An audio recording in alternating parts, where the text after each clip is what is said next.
Good morning. Good morning. Hello. Welcome to the original Loretta Brown Show, radio to open the heart, heal the soul, and awaken the consciousness. What a beautiful morning, Mr. Benny Mathers. It is. What a beautiful morning. I It know. is. It's right over here to my left Oh, for everyone to see. Or not everyone, but if you did, you could on YouTube and all of the amazing channels your show is on. You could see it as well. You could see it at the Sunshine Inn today. Mm-hmm. And we made it to the other side of Easter. How'd you do? Did okay. We didn't do the Easter egg hunt this year. We passed on it. I think the kids have just merged out after last year's to I think we're good. But we still did little baskets for everyone. So that's great. Yeah, I went and got together with some family and they had, I don't know, it looked like 5,000 eggs out there. Oh. They were, I think they were plastic eggs or something. Oh yeah. I did tell the people about the potatoes and even the peeps or the marshmallows. That's a great idea still. I think it's a great idea. Yeah, I think it's a great idea. Mm-hmm. Anyway, and here we are. We're on the other side of all of it. So good energy, good sun, and headed toward May. It's gonna be May. If anybody gets that joke, please let me know. Yeah, exactly. It's a boy band joke. That's the only clue you're gonna get. Yeah, boy band. Mm-hmm. Yeah. Call in if you get the answer. Yeah. Give us. Yeah, I think that's my time to exit right about now. Okay. Anyway, I'm the owner of Reiki Oasis, located right here in the greater Seattle area for I think 30 years. I don't even know.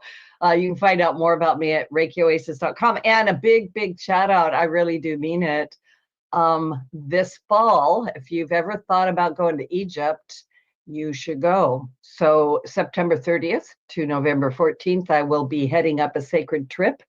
And I've got, I keep the trip small on purpose to make it more spiritual and more intimate. And I want to tell you that visiting Egypt years ago changed my life. I was going through one of the healing temples, the Temple of Dendara, and saw all of the healing forms on the walls, the essential oils, the energy work, the herbs, and it triggered something on the inside of me and kind of helped push me along the path of opening my own healing business years ago. And so if you have ever thought about going to Egypt, if it's tugging at your heart at all, if you would like to have an experience, it's sort of an initiatory experience, send me an email. You can send it to ReikiOasis@gmail.com and come on the trip with us.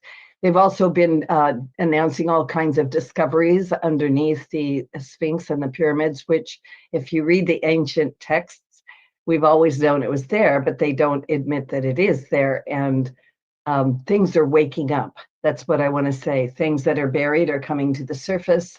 Our time on planet Earth is shifting.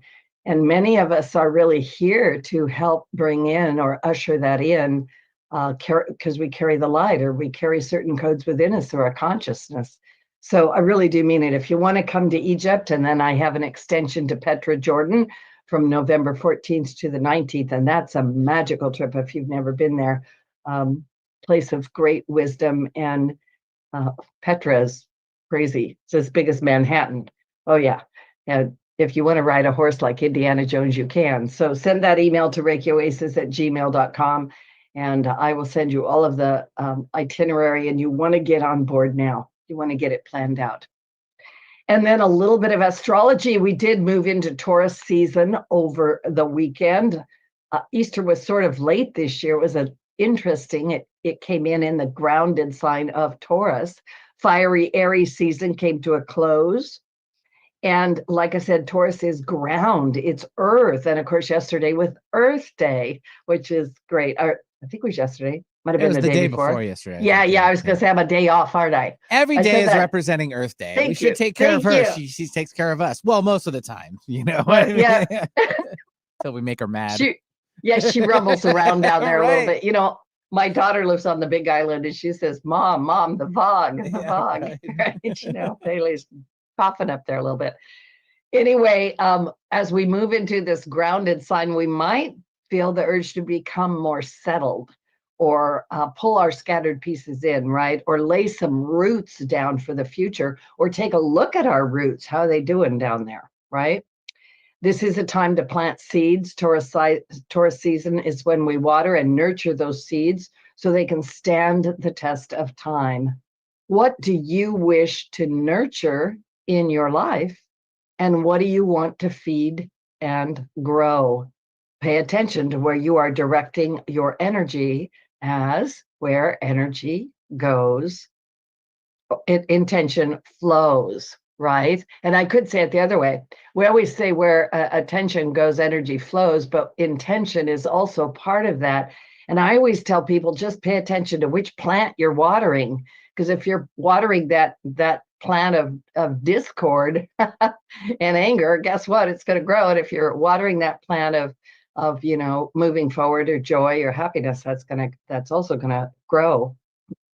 Taurus season, is also a time to slow down, seek the small or luxurious pleasures in life, take care of your body.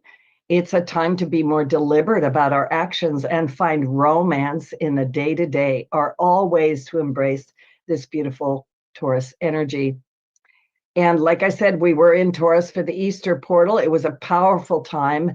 It's a time of celebrating it's actually, believe it or not, the initiatory path of betrayal, which is not something we like to talk about, betrayal and crucifixion, but also mostly it's about resurrection or rebirthing.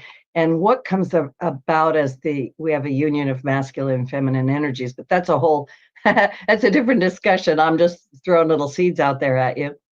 And it's the shifting, like I said, of the energies towards self-nurturing. And of course, this week, the day after Easter, the Pope passed away right at the end of that Easter portal. And the entire world, it's very representative to me, standing on the brink of a great transition. We are there. And I think we're in the birthing canal. I do a lot of work, a lot of goddess work. And of course, I'm so excited to have my guest today, because he's going to bring us into focus so much clearer. And then let's see what else we got going. This coming Sunday, April 27th, it's also my sister's birthday. Happy birthday to my sister. We're going to welcome the Taurus new moon, and it's our official close to eclipse season.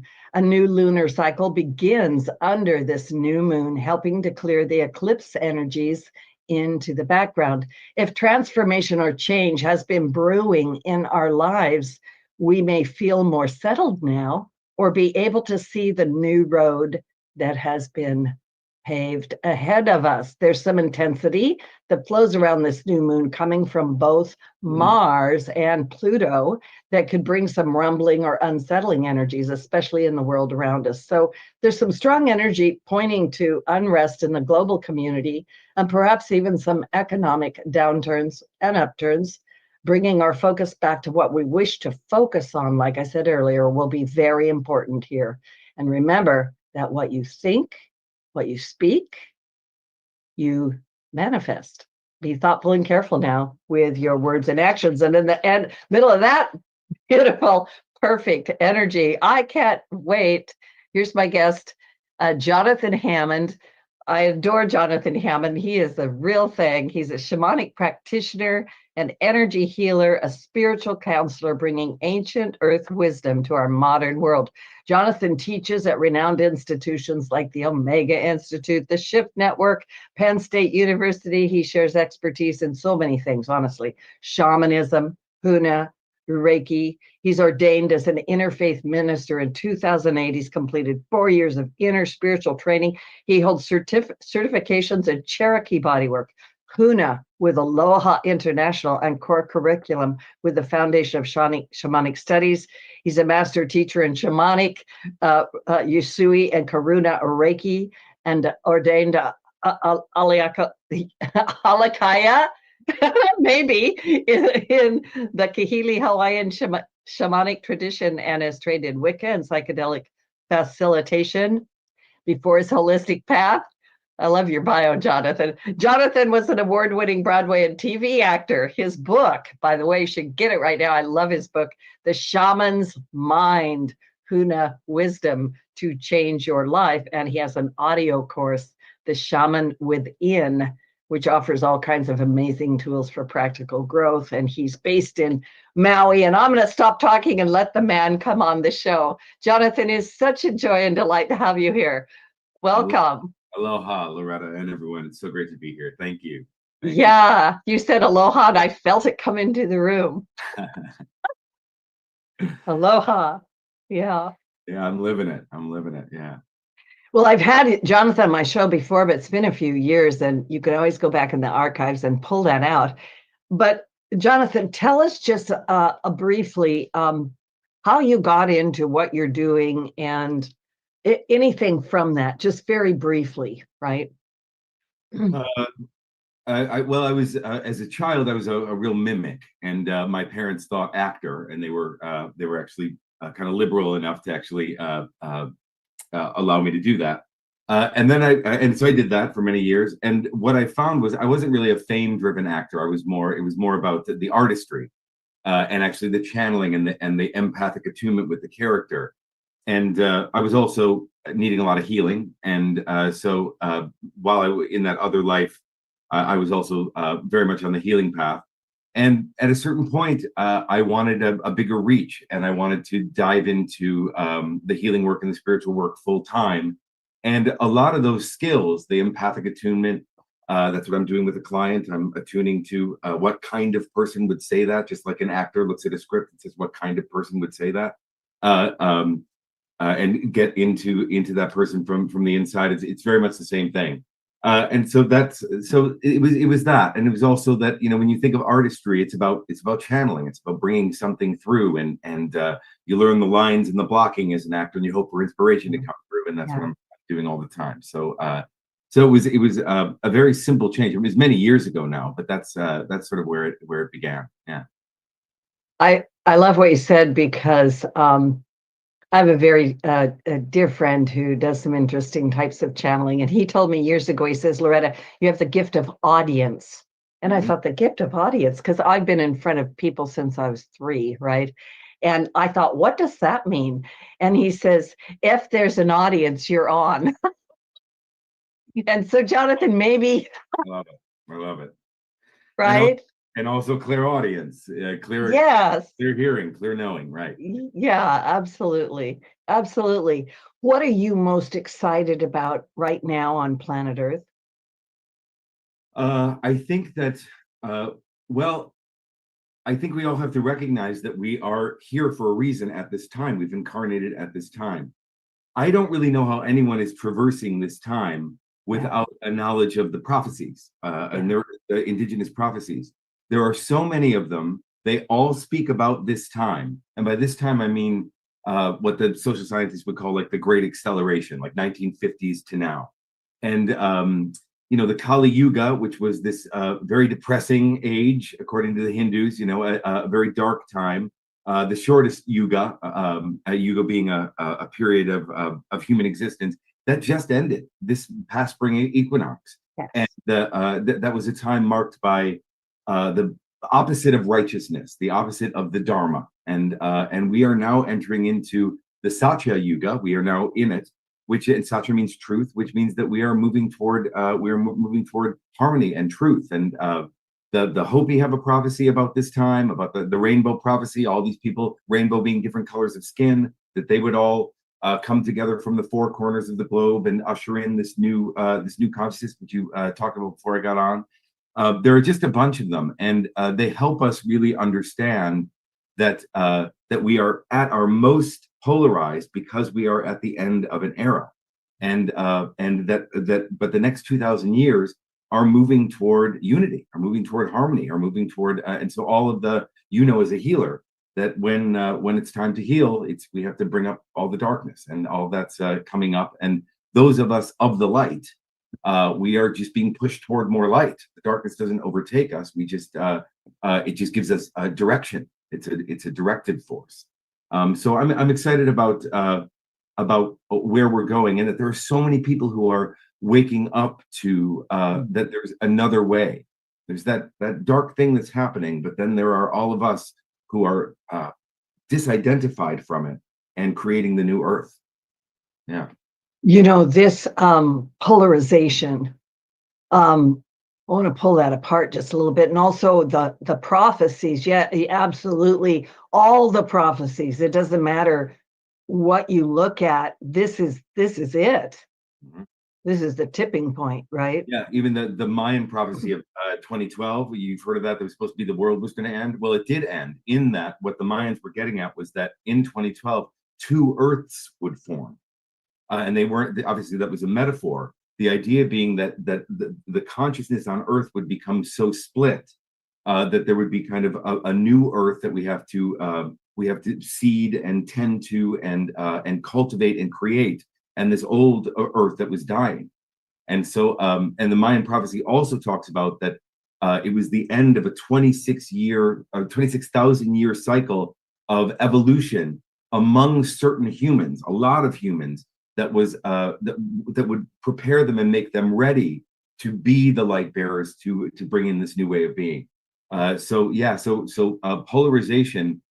Even Jung talked about that the Piscean age, the last 2,000 years, was marked by polarity, the battle between good and evil, a battle that we would lose, and that the Aquarian age would be where those polarities come together in subtlety and in nuance and in harmony. And so we see, and again, that just happened a couple of Decembers ago. So we are at our most polarized just because we're beginning something new.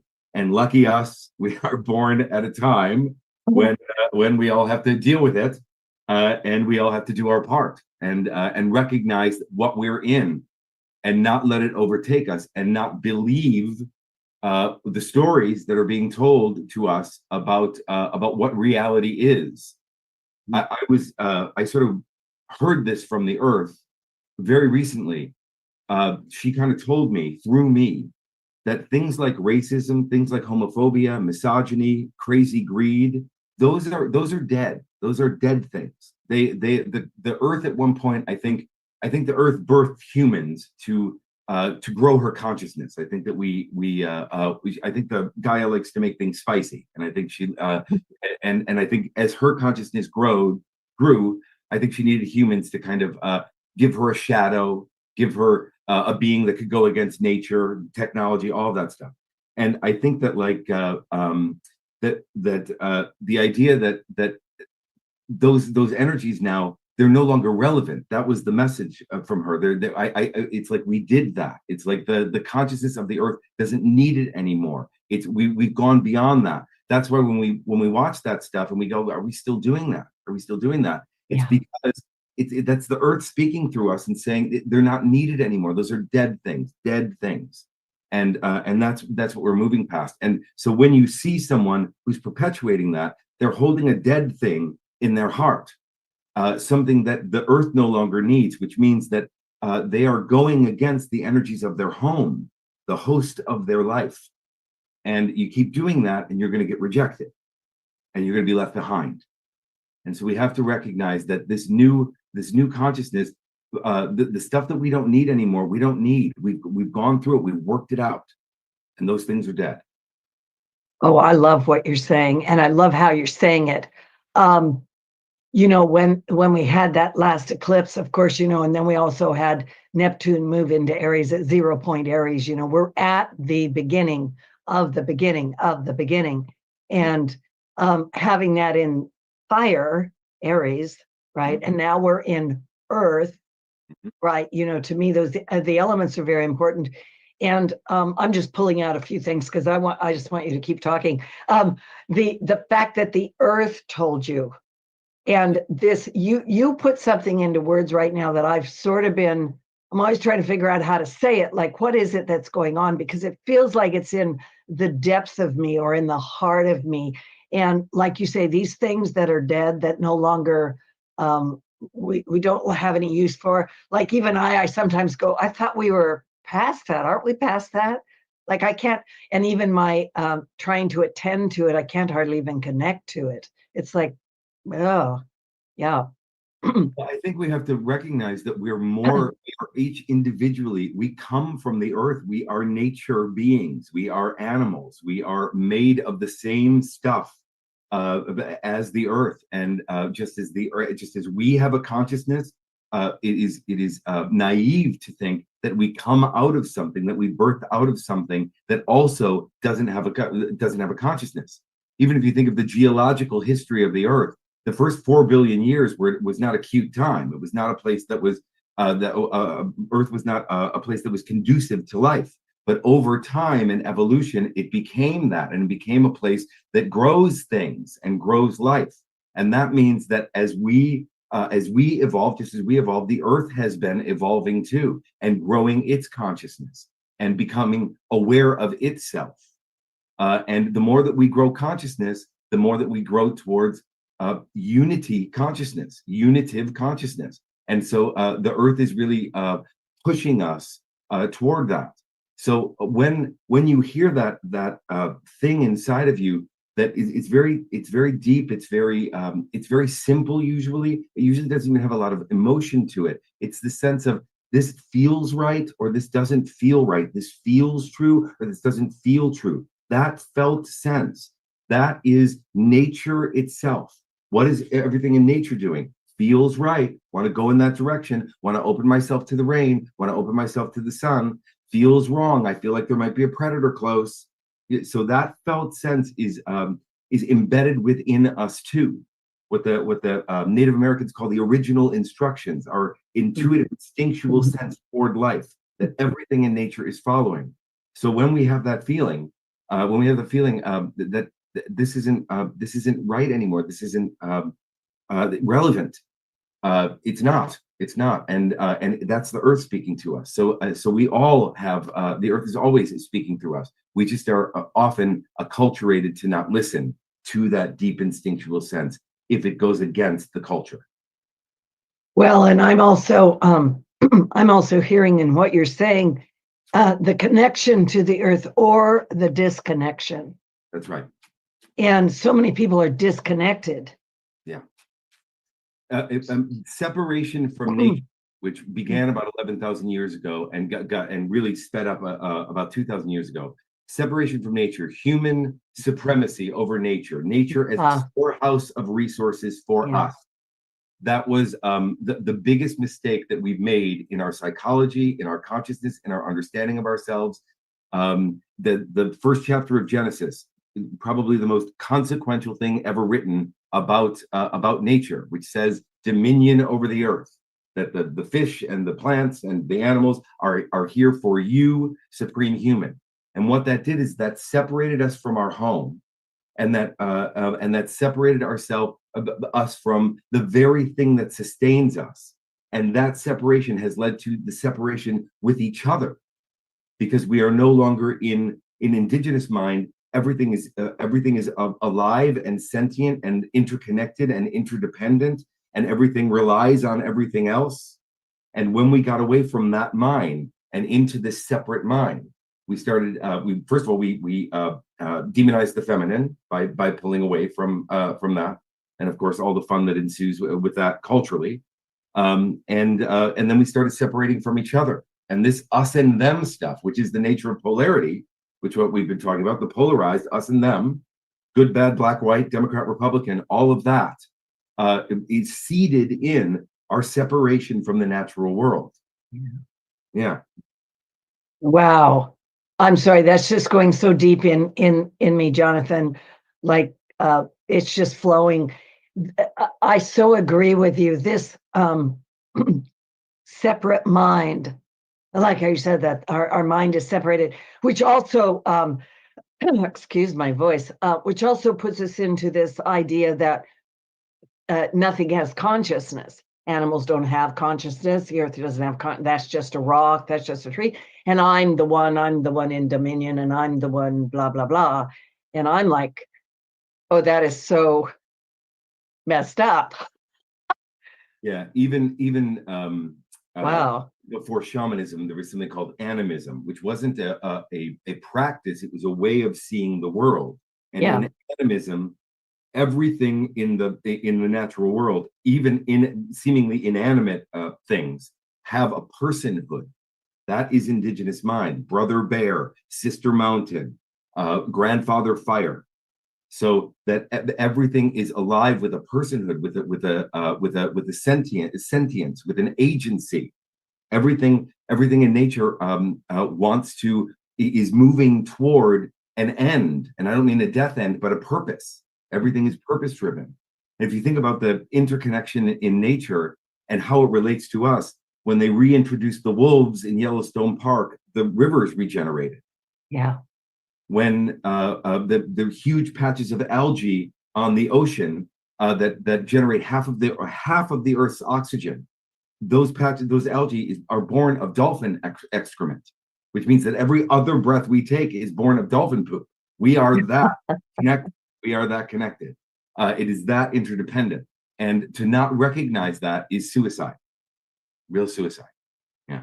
That also fits into what you were saying earlier about exiting the Kali Yuga and the Sachi Yuga, and also the age of Aquarius, the age of unity. Honestly, we have to work together, and like you said, realizing that, that what goes on over there affects me. The mountains, the trees, the earth, the air. That we are an intrinsic part of some sort of a system, and it's not just us. We can't just keep doing that, right? Yeah. And that's what I feel is ending. I feel like the separate mind, the us and them mind, that is what we're moving past. Even if you think of, anyone who is this word gets thrown around a lot, but maybe it's because it's appropriate because there are a lot of them. But when you think of a narcissist is someone who holds in their shadow their own self-loathing and self-hatred. And anyone who holds deep self-loathing and self-hatred covertly are organizing their own demise, their own downfall. So when you see a narcissist perpetuating cruelty, rather than the reactivity and them getting your heart and them getting your emotion and them getting your fear, or rather than that, if you can separate yourself from that, look at it and say, I'm watching someone curate their own downfall, because that's where that has to go. And that is where that's going. Because anyone who is perpetuating what we run through our, as you said earlier before I got on, whatever we're running through our system is what we dish out to the world. And so when you're dishing out cruelty and hatred, you are running that through your system. And self-hatred leads to your own demise. You don't have to be a psychologist to understand that. You can feel that to be true. But the important thing is to hold a mirror to them, not engage, but hold a mirror to them. That's why Dracula couldn't look at a mirror. Well, he hated looking at himself. It's the same thing. So if you can separate from that and recognize that's happening over there, but I am creating a life that I prefer. That is when they talk about 5D consciousness, fifth dimensional consciousness in spiritual circles, what they're getting at is that 3D thing, that's separate. 3D means polarity, good, bad, black, white. The 3D consciousness is happening over there. I'm doing 5D, which means I'm outside of it. I see it happening. I understand why it's there. I will listen to Loretta's show about the prophecies, so I understand why it's happening. And I'm creating the life that I prefer, and the earth that I prefer, and the life that I prefer, and the world that I prefer. And that's fifth dimensional consciousness. It's not really a big highfalutin idea. It's just about where am I focusing. Yeah. Wow.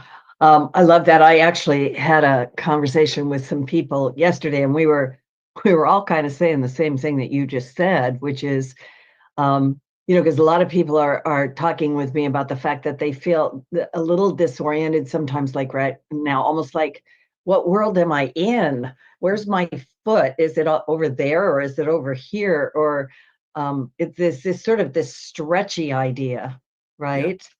Yeah, don't let anyone tell you what the world is, just because there are people with an agenda that mainly has to do with money. Don't take that in. Don't take that. That is just that's just something working itself out. And the Kali Yuga is a period based on ignorance. There's a lot of I think a lot of people didn't know what they were getting, and I think and so it's just a matter of recognizing that what you see is not the world. There are much more of us who are sane, who grasp toward life, who grasp toward faith, who want to keep going. And I think it's important to recognize that there are so many of us, and that when you take any action, have any thought even that is in the direction of that which is life affirming, you are co-creating with this huge thing that's happening right now. Oh, I like that. Life affirming. Absolutely. Life affirming. That's the direction. Yeah, that's it. We're going to take a little station break. I am loving this interview with Jonathan Hammond. Jonathan, you just make me so happy. The energy from you. Thank you. Thank you so much. Anyway, Jonathan is amazing. He's written a great book, The Shaman's Mind, Huna Wisdom to Change Your Life. And you can actually buy it during the break. I'm just saying. And you can go to his website already and check him out, Jonathan Hammond. Says Loretta Brown. We'll be right back. I'll clear up my throat during the break. Cool. All clear.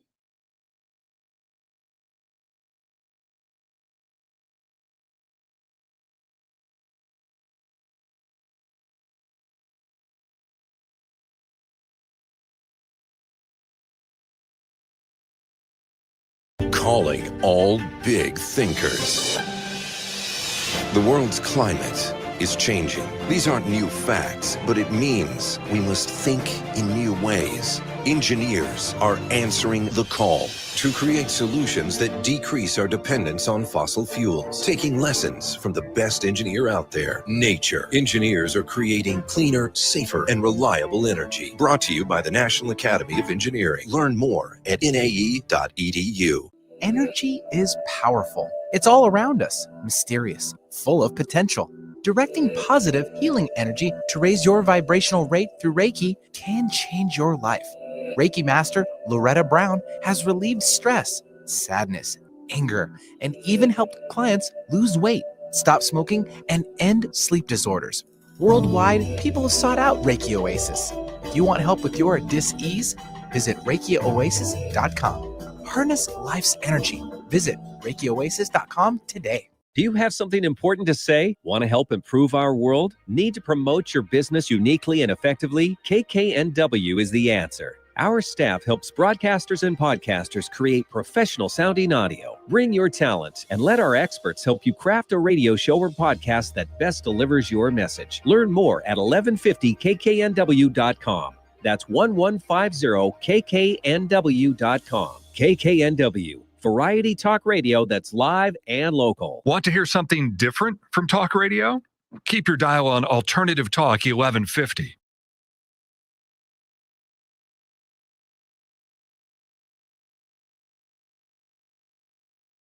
Yep, coming back in. Stand by. It's as sweet as candy. The taste stays on my mind. Woohoo. Welcome back to the original Loretta Brown Show with my amazing guest, Jonathan Hammond. He's a shamanic practitioner, an energy healer, a spiritual counselor. He's got a lot going on and a lot of wisdom to share with you. Just a reminder that these shows are archived. You can download them for free at the KKNW 1150 AM archives for the original Loretta Brown Show. And of course, we're everywhere. We're on iTunes, Spotify, X, Megaphone. We're live on YouTube right now in case you want to run over there and get on. And the links for that I always post everything. And I always forget that, there's, like I said, there's all kinds of stuff, and go check it out. One of my clients said, Loretta, I've Googled your name and you're everywhere. I go, I know. That's what happens. Google just loves us. So we are having a fantastic conversation. Jonathan, I want to ask you, you are a shaman. What is shamanism? Well, I don't use that word. That word has a lot of cultural. Yes. So it's not a word that I use. People call me that, but I'm certainly a healer, and I'm certainly a healer that heals through the lens of nature. So in shamanism, we worship nature. The natural world is a template to teach us how to be. So what you see in the natural world interconnection, interdependence, grasping toward life. And so in shamanism, the healing for humans is about that we are holding something in us that is unnatural, or we have lost something in us that is part of our nature that we've sent away. So in shamanic healing, we're really doing two things. We're bringing back what is lost, or we're removing what shouldn't be there. Because everything in nature is only unapologetically a spontaneous expression of exactly what it is. And it has no desire to be something other than what it is. But we humans, because of a culture that we connect to and assimilate to, we can try to become and be something that we're not, and that's what makes us ill, and that's what makes us that's what makes us depressed. That's what gives us addictions, all of those things. And so, in nature, everything is just a spontaneous, unapologetic expression of what it is, and that's the return to that is the work that I do. So with humans, so the shamanic work is about getting everyone to be more like that, a spontaneous expression of exactly what you are. I love that. You brought up some emotional content in there. You know, there's a lot of anger, darkness, stuff like this. Is there a way that you can utilize those things in spiritual work? Well, I think it's so important that we do, because if you think of anything that's coming up spontaneously, anything that's coming up that is telling you something, that is directive. So in Hawaii, it's in ancient Hawaii, the day begins not at sunrise, but at sunset.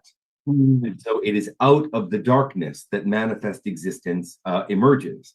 So that's a metaphor, but the same applies for our darkness. So oftentimes with clients, they say, "Oh, I hate my job, Jonathan." I say, "Oh, good, hate it. Feel that."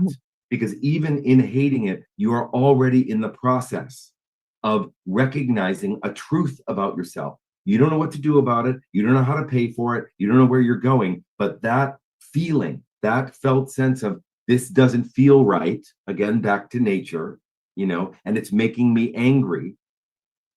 And if you think of the culture, I think there are three things that we are all indoctrinated to do: cope, people please, and suffer. All three of those, and they're all overrated. They're all overrated. And they are not necessary. They are not necessary. Yes, there is coping and suffering in nature, but nothing in nature stays in that as longer than it needs to. And so your darker colors, they're pointing towards something. It's not just about acting them out. It's about what is going on. Why is this coming up? Even something as unattractive as jealousy is saying, "I want what that guy has." That's directional. That's nature. That's saying something. When we separate ourselves from the person who has what we want, we're separating ourselves from the very energy of what we want, as opposed to bless that person, attune to that person, connect with that. What is that person? How does that person see themselves? What do they think about life? What do they think about themselves? What do they put in their mouth? How do they treat their family? How do they treat their friends? Because they have what I want. I don't want to separate myself from that. I want to emulate it. I want to emulate it from inside, and then my creative gene, my version of that will emerge. My genius will emerge. My version of that.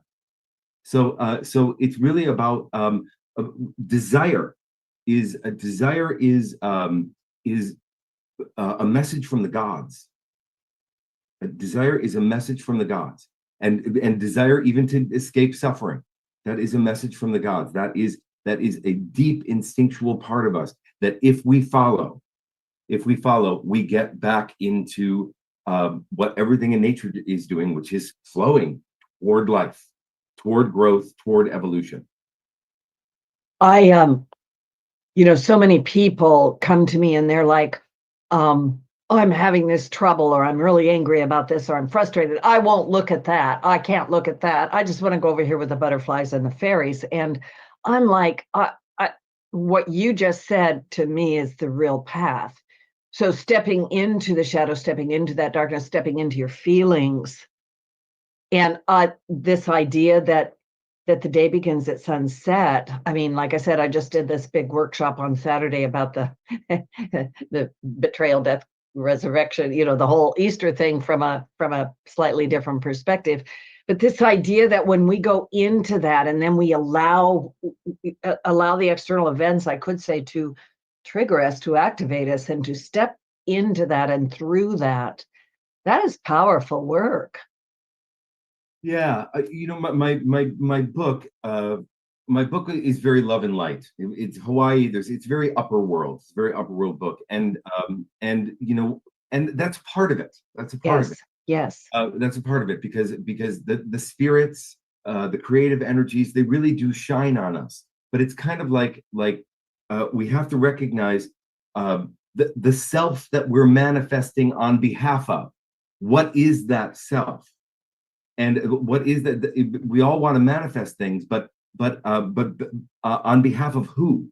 And I think the who comes from my inner animation and my inner sense of what I don't like.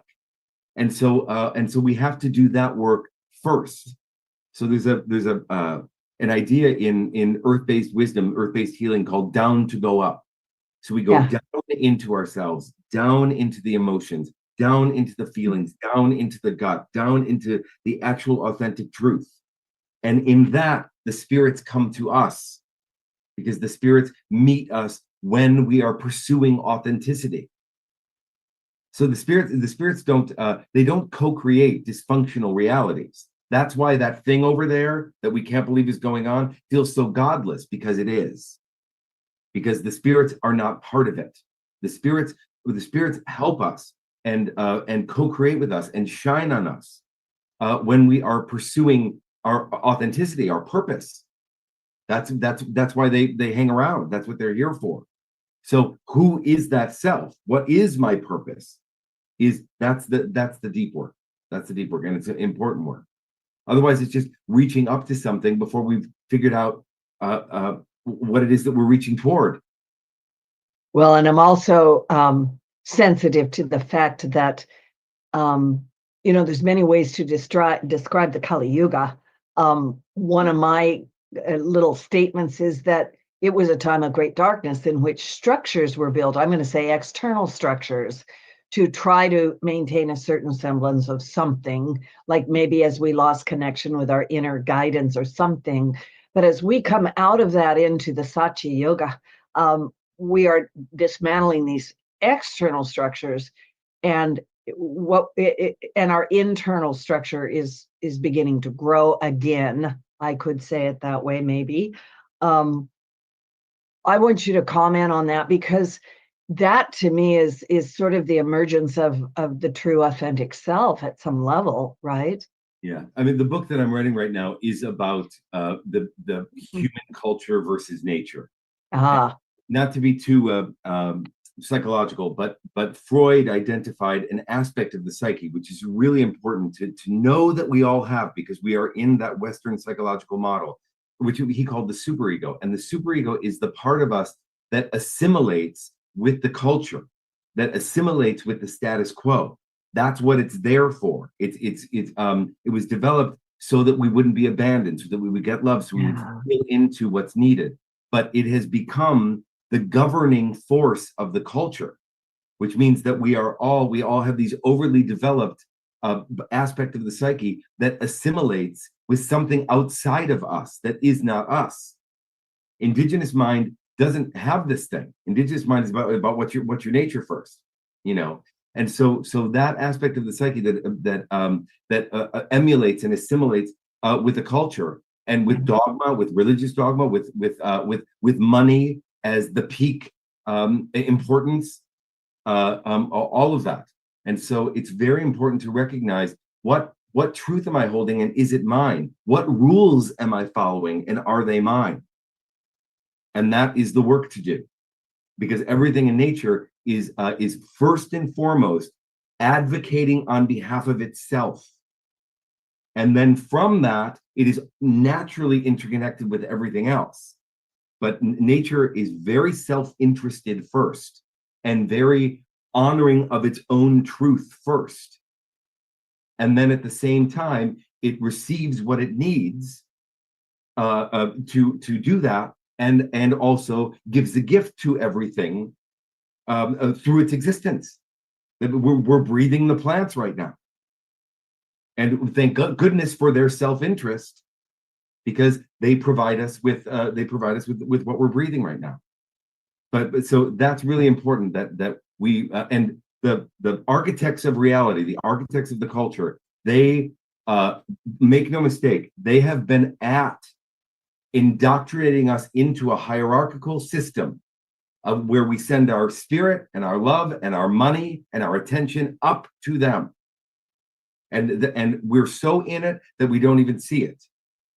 And when we recognize that we do not have to participate, and that's what this is about. That's why we've gotten to the point at this polarized time that the prophecies talk about, where we're looking at billionaires, because it is about just the very, very, very few, and it's all been set up that way. And it's a mind hack. It's a mind hack on all of us. We don't have to do it anymore. We don't have to do it anymore. When we're aware of it, we don't have to do it anymore. I'm not participating with those rules. Yes, absolutely. I think I'm going to call myself the rebel goddess from now on. Love it. Love it. Yeah, we don't have to participate. I just am so glad you're on the show. This is exactly what people need to hear. So for those people who, because I run into a lot of people show up at my doorstep when they've managed to sort of open the lid of the box and they see what's out there, and then they get scared and maybe they jump back in, but they're sort of looking out, and they're in and they're out and they're in and they're out. Because like you said, this idea that if I go against this quote belief or this way of societal structure, I will not be safe or I will not be okay. What kind of advice can you give people? Is there some sort of a wisdom or some sort of a practice you can give them? Well, a couple things. Remember that the new earth, the new thing that there's less traction there. There's less to hold on to. It's about creating. It's about creating it. We're supposed to be, all my clients right now, they're in a very creative phase where they're creating something new. So you might not know what the alternative is. There is this mass exodus from that thing, but you might not know what the alternative is. So there's something that I write about and I talk about a lot called the danger zone. And the danger zone is that space between the old way that doesn't work and the new way which is not yet formed. And it's dangerous because that's where we bail. That's where we bail on ourselves. That's where the fear overtakes us. That's where the narrative of who's going to pay for it. How am I going to sustain myself? What am I going to do about health insurance? Oh, I mean, that one, that one, Yes, really, and make no mistake, that's nefarious. That's about the culture saying, well, you need us. Stay with us. You need us. We'll take care of you for just enough, but we'll take care of you until we won't. But, but that's and so when we can recognize that in that in-between state, that's where we have to recognize that we are in a process of change, and no, the new way is not yet here, but we have to breathe and we have to take it moment by moment and day by day and step by step. When you think of magic or manifestation, that's almost always, it's never abracadabra. It's a process. It's desire plus visualization plus focus and attention plus action plus asking plus keeping your eyes open for the signs and the help, and then over time, the thing comes into being. We don't allow ourselves to be in a process.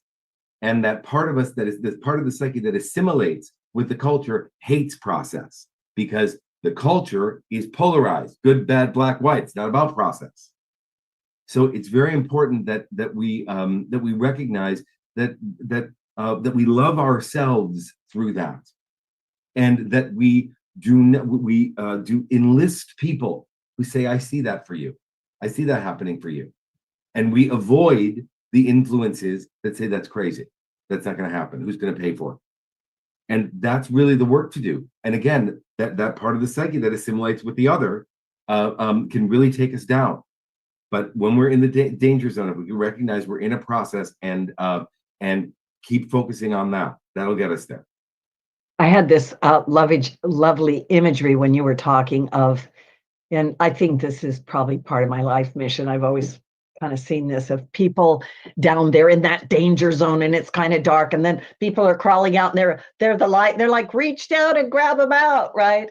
Because as we're coming out of there, this also to me is where community is so important, or the age of Aquarius, where and you so incredibly described it earlier. To me, this is about us becoming very aware of our gifts, our uniqueness. Who are we? The Aquarians kind of run to a beat of a different drummer, but then also recognizing community, and I recognize your gifts, and I need you in here, and I need those people over here and those people over there, and stepping away from that stereotypical concept of we've got to climb the ladder and feed the three people at the top of the pyramid, right? Yeah. In Earth Wisdom, we would say that sacredness is imminent on Earth, meaning that if it exists, it is sacred. If it exists, it serves some sort of purpose. There's only one Earth, and we are each individual cells or even atoms serving this one entity, this one body. That's a theory called the Gaia theory, which is that the Earth behaves like a body, like a unitive entity. And we are all individual little parts that serve that, which means that we're here for a reason, and that reason is toward life. And so that's why when you follow your inner animation, even if your inner animation says "get away from me" or "I hate this," that's still your inner animation. You are in flow with that one entity of which you are an inextricable part. Yeah. Jonathan, you have some things coming up. Tell us what you're offering and about your website, where people can find you, and you're out there. Yeah. I'm out there. Yeah. I have a course coming up. I think it actually starts Saturday. The Shaman's Mind, Ancient Shamanic Wisdom to Change Your Life. That's through a company called Glidewing Online Courses. That starts on Saturday. That's for 3 weeks, 2 sessions per week, recorded. I'll be at the Omega Institute in June 10th through the 13th, in a new course called Rewild Your Mind. So that's what I have going on. I have a full, robust practice and do work online all the time, and spiritual counseling and healing online. I'm staying busy. So or come to Maui and say hello. Yeah, come to Maui and say hello. I think I need to come over. I got to visit my daughter anyway, right? We could come over. That'd be great. What is your website? JonathanHammond.com or mindbodyspiritmaui.com. Or if you put in just Jonathan Shaman Maui, you'll find me. Yeah. I love it.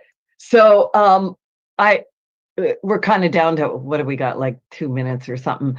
I would like you to just sort of, when you think about the changes in the world and everything that we're going through, I'm going to ask you for a message for the people, some sort of wisdom at the end, maybe a key message from your book, something to share with the listeners to help lift them and live a more connected life. Imagine your highest potential, your best life, make it twice as good, and you're in the ballpark. Wow. Thank you so much. And I just want you to just send the aloha out to all of us, because I energetically can feel it. And you have a lovely picture of your turtle in the background, and to your spirit animal, right? Yeah. And I love that so much. Yeah. And the turtle is representative of the earth. It's Earth Wisdom, Mother Earth. And if you remember that she loves us. She loves us. She gives us everything. She asks for almost nothing in return, except that we take care of each other and her. And sometimes we can't even do that. And I think that if we can awaken to the idea that to live on her, and which is the energy of turtle, is about care. It's about real care. I'm going to invite everybody to go outside today. Put your feet on our beautiful mother. Love her. I take a walk every day. I have this whole line of trees. They all have names. There's a lot of them. They all introduce themselves. They're like, hi, hi, hi, hi. Where you been? What's going on? Right. And they have, some of them have funny names like Charlie. Right. So love our beautiful earth, get close to it. We can bring ourselves back in. Jonathan Hammond, thank you. What a delight and a joy to have you on my show today. Thanks, Aloha. everybody. Yeah, aloha. Enjoy the week. Benny Mathers, you're the best. Bye now.